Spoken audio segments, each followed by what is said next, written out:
Good Morning Business, le débat. Effectivement, car c'est un peu une journée test pour le climat social, cette journée test voulue par la CGT et FO notamment, pour essayer de faire tache d'huile et d'étendre le conflit des raffineries vers d'autres secteurs de l'économie. Il y a déjà les centrales nucléaires, comme vous le savez, il y aura les transports, forcément les grands fiefs et les bastions cégétistes vont donner le là, mais est-ce que ça peut s'étendre aux entreprises ? Dans beaucoup d'entreprises, il y a de la tension sociale, il y a des revendications salariales.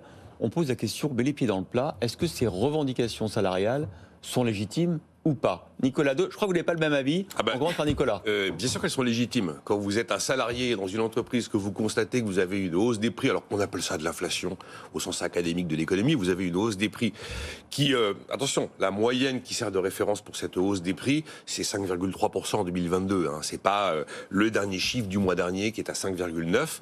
Il est logique qu'il y a un moment, vous alliez voir votre patron en lui disant, écoutez, la vie est beaucoup plus chère, donc je voudrais avoir une hausse de salaire. Le truc, c'est que il y a un décalage dans l'attente du salarié par rapport au moment où interviennent ces revendications. Ouais. Le salarié, beaucoup de salariés, 93% des salariés ont obtenu une augmentation cette année, c'est un chiffre de Deloitte, c'était 55% en 2021, donc déjà il y a quand même beaucoup de salariés qui ont obtenu une augmentation, la moyenne est de 3%, mais cette moyenne elle s'observe sur des négociations, les fameuses NAO, qui ont eu lieu au début de l'année 2022.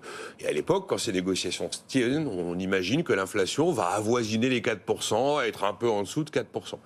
Sauf que le salarié regarde sa situation à l'automne. Et il considère qu'à l'automne, là, l'inflation est beaucoup plus élevée. Il a raison. Il a raison et donc il va voir son patron parce qu'il veut une augmentation. C'est cohérent. Donc les entreprises qui le peuvent, effectivement, vont accélérer la reprise des négociations annuelles obligatoires.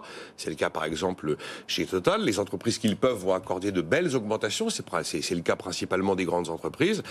Mais là, le salarié arrive devant son patron à un moment où lui, il doit rembourser des prêts garantis par l'État pour beaucoup d'entre eux, pour beaucoup d'entreprises, où les frais financiers augmentent puisque les taux augmentent et où la facture énergétique explose.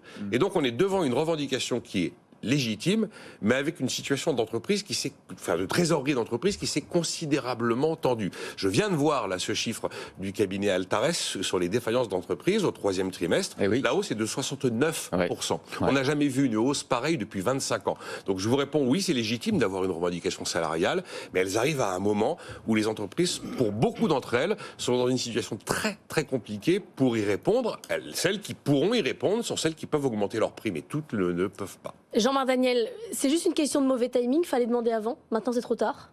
Non, je crois que l'argument définitif que vient de mettre en avant Nicolas Dos pour défendre son point de vue se retourne complètement contre lui. C'est-à-dire les entreprises ne peuvent pas donner les hausses de salaire que réclament les salariés.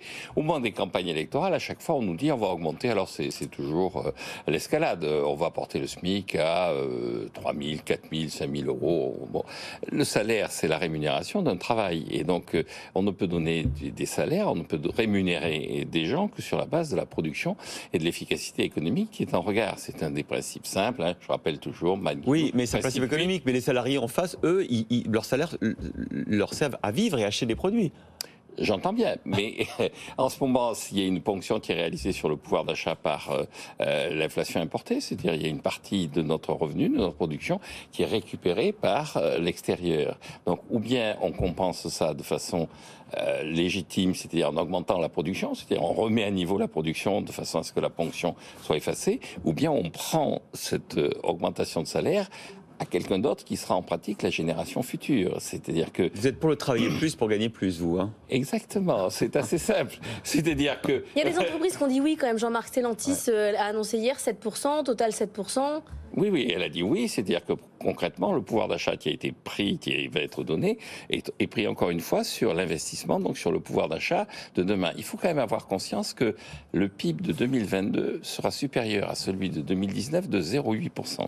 Et compte tenu de l'évolution démographique, nous n'avons pas encore atteint le niveau de production que nous avions en 2019. Et entre-temps, en plus, le choc pétrolier sur cette production de 2019, qui est maintenu d'une certaine façon, le choc pétrolier a une ponction. Donc normalement, en logique économique, notre niveau de vie devrait avoir baissé. Oui. Il a été maintenu par le quoi qu'il en coûte, qui est une forme artificielle de maintien de ce pouvoir d'achat, mais ce quoi qu'il en coûte, c'est une ponction sur le pouvoir d'achat de la génération future. Donc il y a un moment où je ne sais pas si c'est légitime, pour reprendre le mot, de vivre au crochet de ses enfants. Je rappelle la formule que j'emploie assez régulièrement sur ce plateau, moi, virgule, j'aime mes enfants, point d'exclamation.